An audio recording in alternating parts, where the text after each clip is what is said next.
Welcome to Podcast, the Business of Dentistry podcast, brought to you by Practice Plan. Podcast delivers the best business advice, real-life stories, and practical hints and tips to make your practice a more profitable and sustainable business.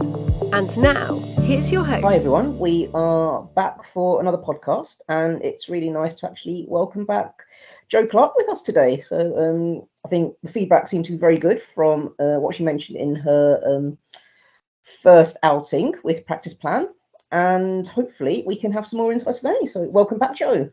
Hello, thank you so much. It's so good to be back.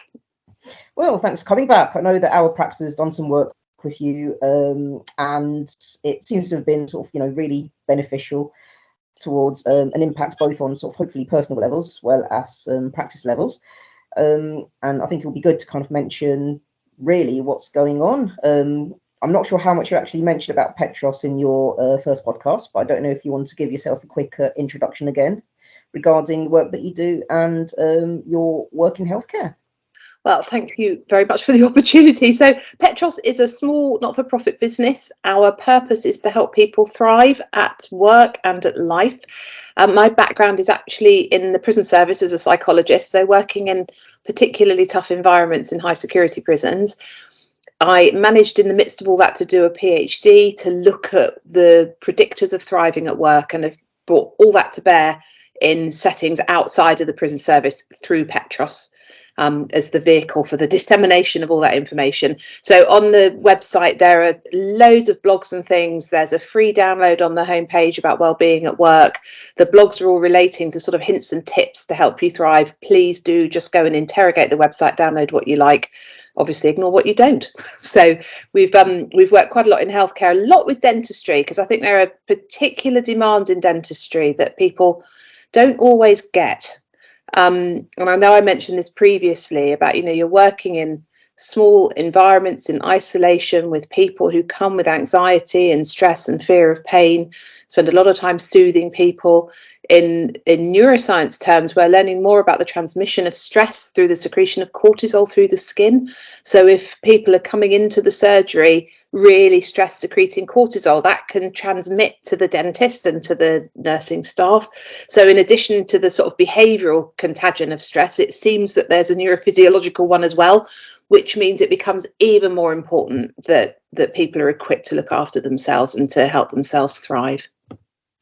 It sounds like what you're saying is that cortisol, when actually kind of releases that neurotransmitter, it's almost like a pheromone response.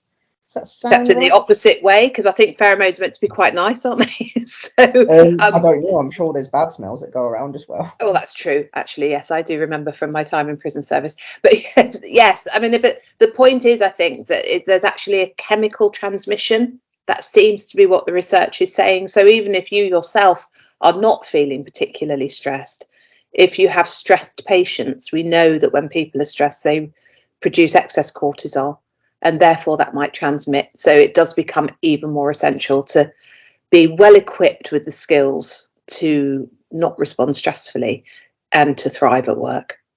And is there such thing as the reverse, where there is some form of antagonist to cortisol, where if you're releasing that instead, can that then actually neurotransmit onto other people in your presence? Well, it's a fascinating question, and I can't give you a scientific answer because I don't know if the research has been done. What I do know is psychologists are a bit obsessed with looking at negative things, so stress would be an example. But if we can think ourselves stressed, then it makes absolute sense that we can think ourselves calm, which is, of course, the basis for mindfulness, that we could think ourselves happy, that we could think ourselves successful. And we know that there are neurotransmitters associated with those states of mind as well, like the endorphins and serotonin and dopamine. So it would make sense that that's the case. I don't know if there's any scientific evidence for it, but let's assume that there will be shortly. All right. So for anyone listening, if you do know the answer, please get in touch, because then you can actually do our research for us. All right. So then I suppose if we're relating into this subject, I guess the best way to actually talk about this sort of cortisol and the responses to it is really resilience. I guess people don't really always understand what resilience is. Are you able to explain it in to us? I will have a good go. I think over the last 10, 15 years, resilience has become a bit of a dirty word, and I'll explain why in a moment. But actually, the term itself is about 500 years old, and it comes from engineering. It's not even a psychological term, but it refers to the amount of pressure that a material can take and then still reform to its original shape once that pressure's been removed. So you may remember, I think 2 or 3 years ago, we had a heat wave and all the railway lines buckled in the heat. But when it cooled down, the railway lines just reformed to their original shape. They didn't need relaying. And that's because of the resilience of the steel that they're made of. I think it's steel. So the steel was able to reform to its original shape. So psychologists stole this term in the 1970s, thought, oh, that's a really good term to apply to people. And then no one can agree a definition. So some people think it might be something you're born with. And the research evidence would suggest that probably about a third of people are born naturally resilient. Happy to talk about that study, but I'll do it separately because it'll take a bit of time to explain. Some people believe it's a trait. Some people believe it's variable over time. Lots of people believe you can learn it. And it's interesting, I think, currently the reason it's become a bit of a dirty word is let me ask you the first things that come to your mind when you think about resilience. If I were to say to you, first words that come to your mind when you hear the term resilience, what about you, Hussein? What comes to your mind? Well, I suppose resilience is something that people associate with actually being strong or not being needy, I suppose is a word for it, maybe. Yeah. It's interesting that you mentioned that your study, it says that there's a third of people that are naturally resilient anyway.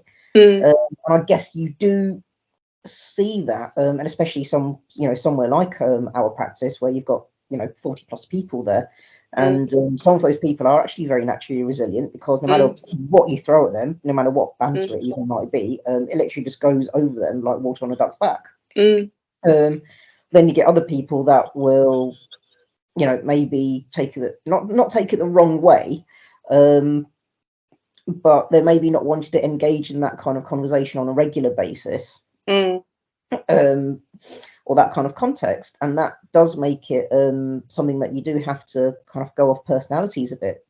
But yeah, with resilience, as you said, people do seem to associate it with that word strong or not being able to buckle under pressure. And when you mention that people can, develop those skills, it's not easy. And I think dentists are naturally kind of maybe not resilient people just based on sort of their psychological profiles in the first place, maybe. So there's so much to unpick in what you've just said. I'm going to stick with the strength thing, but I want to come back to how we cope at some points and not others as well, because I think that's really important.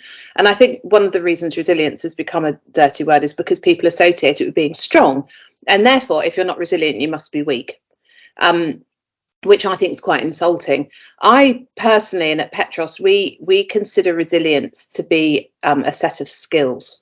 And therefore, if you're not resilient, you haven't yet learned the skills of resilience. So whilst there is almost certainly a genetic component, there is also a learning component in there, and that we can train people in the skills that can be really helpful to help them keep their psychological balance, particularly when the pressure is on.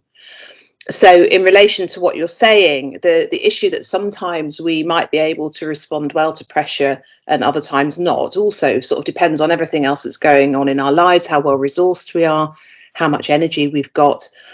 And there are skills to managing your energy as well. So even though I might consider myself pretty resilient, and I think I am, because I think I was probably got a genetic component to it, and I think I've learned an enormous amount through my work and my training, there are still times when I might wobble a bit more in response to something happening than at other times, and that might be because I'm tired, or it's another thing that I have to respond adaptively to. So if it's okay with you, I'd love to just give a quick definition at Petros of how we would describe resilience. Well, I was just going to mention something very quickly. I know you sort of want to give your definition, but yeah, one of the things that I find about resilience, and one of the things that sort of I've discovered through some of the training that we've done, but well, I suppose I've done as an individual, and then both as part of the practice work with Petros as well, is rumination. And I know you've said yourself that you used to be a huge ruminator, and I don't know whether that makes me less resilient because I'm not just able to kind of think about that thing, get it out of my head, let go of it, and then because I'm kind of ruminating on it, is that actually leading into kind of being less resilient because I'm just kind of like fixated on it almost? Well, okay. So rumination, it's an interesting word, and obviously it's a term in the public domain, but I came across it through the work of Dr. Derek Roger of the Work Skills Centre, who developed an incredible programme called the Challenge of Change Resilience Training. It's actually been around for 30 years, but it's based on psychology, neuroscience, psychometric assessment, and philosophy. And that was the first time I heard the word rumination, which he defines as a preoccupation with emotional upset. And essentially, he says that's what stress is. It's when we can't get something out of our head and it becomes overwhelming. The really interesting thing is that rumination is a habit and it's also a choice. And while sometimes we feel like we can't get stuff out of our heads, with the right skills, you can bring your mind back to the present, you can control your attention, you can detach, and as you mentioned, you can let go. So in the Challenge of Change, those are 4 steps to stress-free living. It's to wake up, to control attention, to detach, and to let go.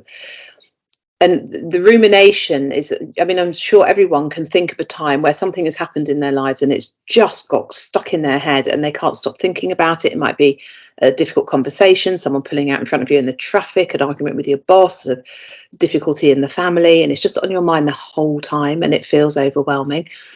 And life gives us plenty to ruminate about. It really does. And in fact, in my view, rumination is promoted in advertising because it sells stuff. You know, if you're worried about germs, you go out and buy Detox, and Detox, they'll probably sue me for this, but they play on that, the advertisers. So, you know, we're in a society that creates worry, although essentially what that's about is trying to defend our sense of self and make ourselves feel a bit better. But that gets deep into the philosophy, won't go there today. But it's fascinating to recognise that what goes on in our head is actually under our control. And if we were to wake up, and what we mean by that is to literally have your mind here now. And in the previous podcast, we talked about the lovely acronym WIN, what's important now, and giving your attention to that. Because if you're focused on that, then your mind can't go off and make mischief, worrying about other things. So waking up, controlling attention. And this is quite interesting when we think about mindfulness, and you think, and I can hear Derek in my head saying, what is your mind full of? Well, your mind is full of attention. Your power is what you give it to. If you give your attention to the ruminations in your head, you very quickly will probably feel like you're going out of your mind because it pushes you out of your mind. But if you choose to use your attention for good, so to give your full attention to what's important now, it gives you an opportunity to then get a perspective of the stuff that's going on and to let go of it. It's obviously slightly more complicated than that, but I'd really recommend Derek's book, which is called Work Without Stress. I nearly forgot then. Work Without Stress. Personally, I think it should be called Live Without Stress, but it's aimed at the corporate market. So it's called Work Without Stress by Derek Roger and Nick Petrie. Really worth a read. I have to stick it into my shopping basket. Yes. A well-known online book retailer. Other book retailers are available. Yeah. Done it the BBC way there. So it sounds like what essentially is happening, or what the message is almost to be more resilient is to be less stressful, which is easier said than done, because I don't think it's kind of just able to simplify into that one tiny little sentence. I suppose we can come back to that very quickly. I know you talk about control attention, and the nurses that I work with have noticed this all the time, is that literally I will, to get into sort of that zone for dentistry and to actually focus what I'm doing, I am pretty much talking myself through what I'm actually doing at each stage of maybe a treatment. And I suppose patients find it reassuring because they actually know what's happening at the same time. And the nurses have just, seen me do it so many times now that they've practically just switched off to what's going on. But because they know that that's what I'm doing and that's the way that I'm kind of focusing myself. So I suppose you've sort of briefly mentioned about kind of becoming detached and letting go. But I guess, yeah, that very simple sentence of being more resilient is being less stressed. How do you actually kind of, edge yourself towards that resilience, and what else can you do to really control yourself in that sense? Yeah, actually, I think you've given an absolutely fantastic strategy, which is a running commentary. So I'm going to come back to that. But let's talk about the difference, or what stress is. So we tend to believe, and we're kind of brought up to believe, that stress is inherent in events. Stress is inherent in that traffic jam, or inherent in that job rejection, or inherent in the Christmas rush at the markets. And actually, if you think about stress differently from that, you become free. So stress is, this is going to sound really difficult, stress is a choice, and that sounds really hard. And I'm not saying that we choose to be stressed, because stress is absolutely miserable, but if we have the right skills, we can choose not to be stressed. And to help understand that, let's just define the difference between pressure and stress. So we're all under pressure all of the time. I mean, doing a podcast is got full of pressure, isn't it? Because you've got to think about what you're saying, say the right thing, keep an eye on the time. The pressure's on. It's not quite the same as sitting watching Netflix. And pressure goes up and down all the time. And for example, when you're saying in dentistry, you might have a patient come in who's really, really anxious, really fearful of pain. And so you feel that pressure to do the right thing for them. What turns pressure into stress is thinking. And is actually what turns pressure into stress is rumination. So if when that patient comes in, we start thinking, oh my God, what if I hurt them? What if they scream when I put the anaesthetic in? What if I do the drill too hard? What if the drill slips? Obviously, I'm not a dentist, but I'm hoping this is aligned with some dentist experience. If we start ruminating about all the things that might go wrong for this patient, we've lost control of our attention. And I love what you're saying about doing a running commentary of what you're doing, because it keeps your mind completely focused on what you're doing in that moment. I'm absolutely sure it's reassuring to patients, because sometimes we don't know what's going on as a patient, and it's quite nice to hear the dentist talk through what they're doing. Not all patients would like that, but I'm sure most of us would. And running commentary is a fantastic way for managing rumination, no matter what you're doing. So you can do a running commentary driving your car, and it means your mind is in the car with you. And in fact, in advanced driving, you're required to do a running commentary to show that you're paying attention. And advanced drivers get a reduced insurance because they have fewer accidents. You can do a running commentary of your bike ride. You can do a running commentary of your shop. I'd advise you probably to do it in your head and not out loud in most cases, otherwise people might think you're slightly bonkers. But it is a fantastic way of bringing your attention back to what you're doing, and therefore not allowing your mind to go and make mischief, to go and make up horror stories about what might go wrong. Because mostly when you listen to the narrative in your head when you're stressed, it's almost certainly full of what if, what if, what if, what if. And that's not happened yet. So it's all just make believe. Well, one of my favourite sort of fictional characters is actually JD from Scrubs, who has this very sort of strange internal monologue which actually almost ends up in kind of territory of Alice in Wonderland sometimes, or in that kind of not context, but sort of equality of the way that he thinks about some of his hospital fantasies. I don't know, fantasy sounds a very strange way of describing it as well. But yeah, very amusing show anyway, that goes back to my sort of teenage years and university life. And then you say, letting go is important as well. Well, detachment and letting go, which almost sounds like the same thing. What's the difference between those two? Well, detachment is essentially the ability to take a step back and keep perspective, to make sure that you've got the bigger picture. So it's easier to say than to do.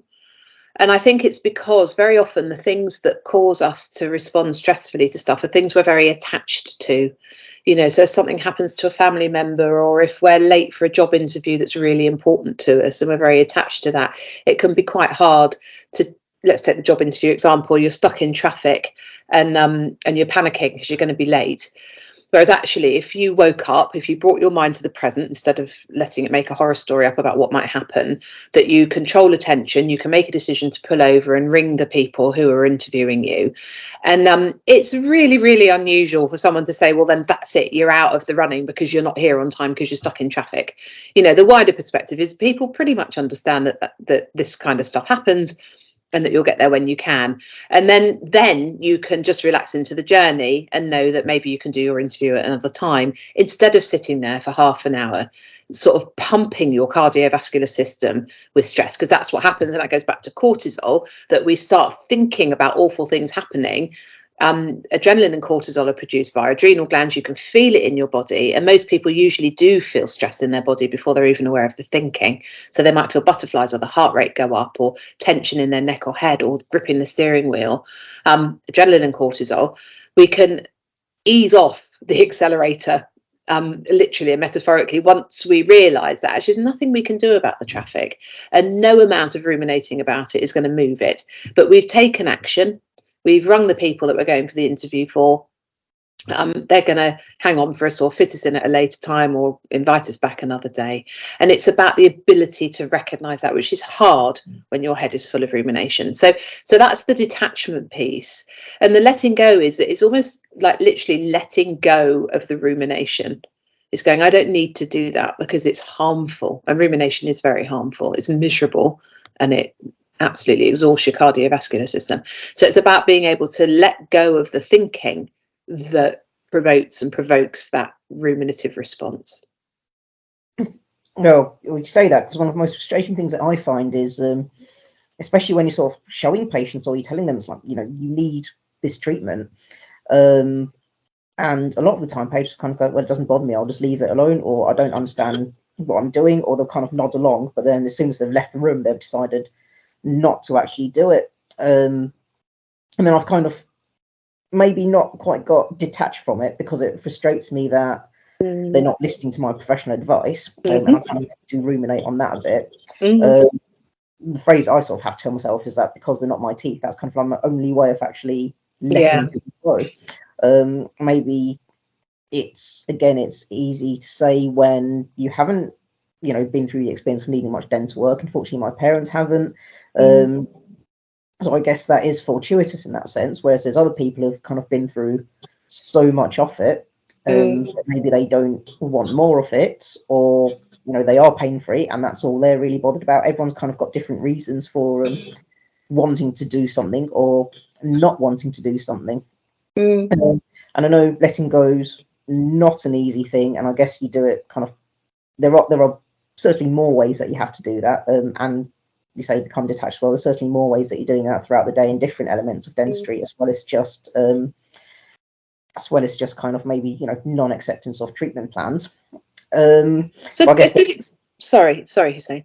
No, it's all right. I guess there's a lot that's been unpicked today, and it's something that I guess you're saying with dentistry, it is a very niche subject that patients don't understand and the public don't understand, and even there's a lot of people who kind of will sort of say, yep, we teach resilience or we teach well-being, but without sort of having an awareness of that industry, it's not actually possible to know what it is. And I guess with something like Petros, because it's looking from the outside inwards, I think that makes a difference, because you're not trying to react to situations as dentists, you're trying to react to situations as professionals to offer advice from a completely different perspective. Well, it's interesting when you're talking about maybe a patient isn't following a treatment plan and how frustrating that can be. And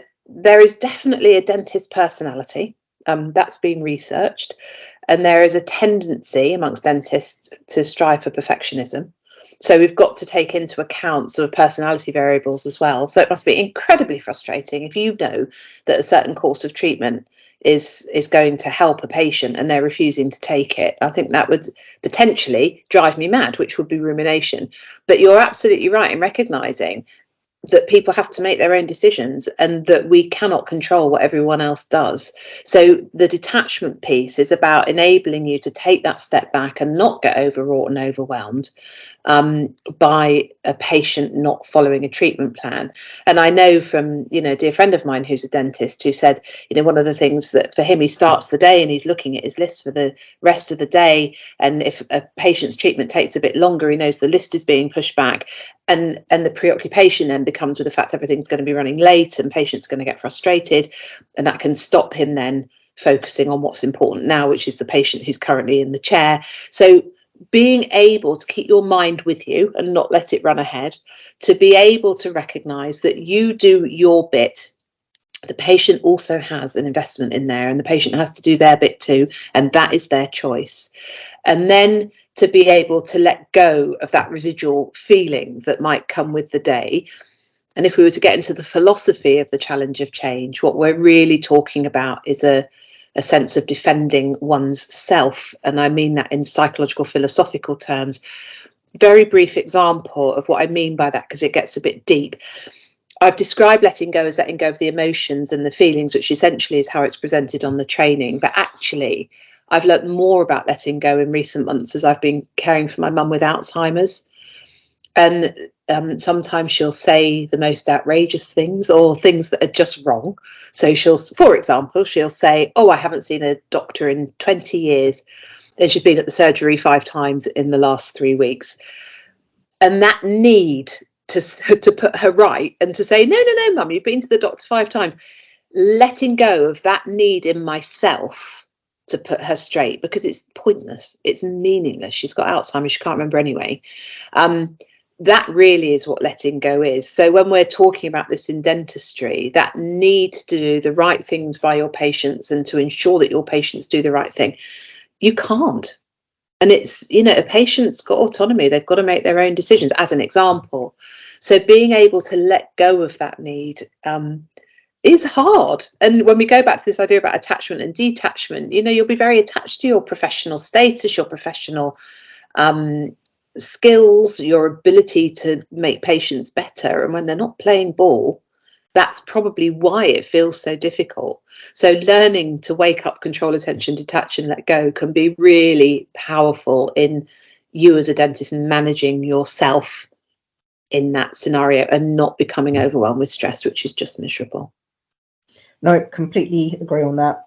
I guess we're sort of starting to run short of time. We've actually gone over.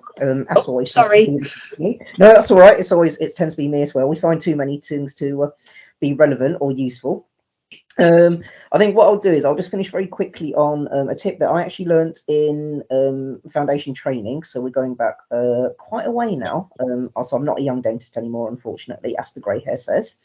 But it was actually something that Kevin Lewis said on a presentation when I was at the Offices for Dental Protection while he was working there. And he said a very good tip was not to look at what you were doing the following day. And it's because we all have patients, who we call heart sink patients, or we all have things that we maybe don't quite like doing as much as other procedures. And Kevin always sort of said, if you look at what you're going to be doing the following day, your mind is just going to be playing on those things. And that is something that I've kind of done I don't know whether that's, or I've tried to do anyway, to sort of, keep away from it. And I don't know whether that sits into detachment or letting go. Both. One way or the other, it kind of just helps me to try and come home. And I know that, I don't come home. I try and avoid doing whatever work I can, or letters, or thinking about things. I make sure that I've done every single kind of referral that I need to do for that day. I don't leave any sort of admin work behind, and my notes are done.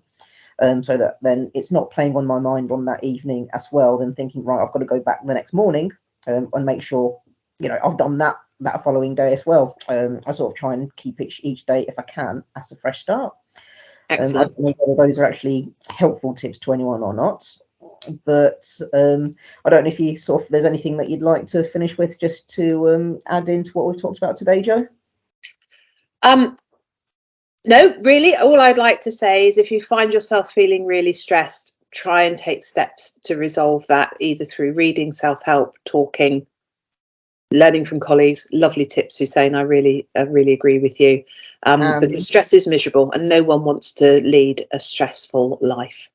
I think what we'll try and do, we'll see if we can try and put a link to the to that book to go sort of with this podcast as well. So just very quickly, it was called Work Without Stress by Derek Roger and Nick Petrie. I'd literally forgotten the title already. That's how far I've gone. So yeah, Work Without Stress. Right, I'll go and look it up and actually see what that's all about. All right. Well, thanks very much for joining us again, Jo. Pleasure. Hopefully, we can come back and discuss and unpick however many other psychological defects there are in the world of dentistry and its professionals, which I'm sure are numerous anyway, from your perspective.